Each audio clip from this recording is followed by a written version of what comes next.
నమస్తే, welcome to ARK TV. చేపలు తిన్న తర్వాత ఏ పదార్థాలను తినకూడదో తెలుసా?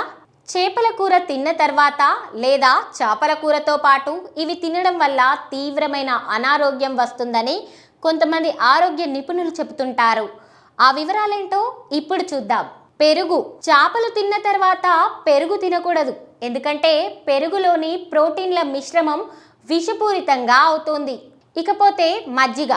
చేపలు తిన్న తర్వాత మజ్జిగ తాగకూడదు. ఇది చర్మ వ్యాధుల ప్రమాదాన్ని పెంచుతుంది.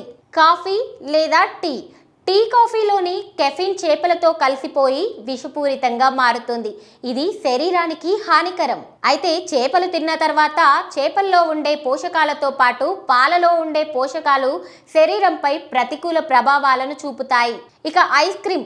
వేడి చేపలతో కూడిన చల్లని ఐస్ క్రీమ్ తినడం వల్ల తీవ్రమైన చర్మ సమస్యలు లేదా కడుపు సమస్యలు వస్తాయి. Milk and sweets. చేపలు తిన్న తర్వాత పాలతో చేసిన స్వీట్లను తినకూడదు. చికెన్. చేపలు తిన్న తర్వాత చికెన్లో వివిధ రకాల ప్రోటీన్లు ఉంటాయి. ఈ ప్రోటీన్లు శరీరంపై ప్రతికూల ప్రభావాన్ని చూపుతాయి.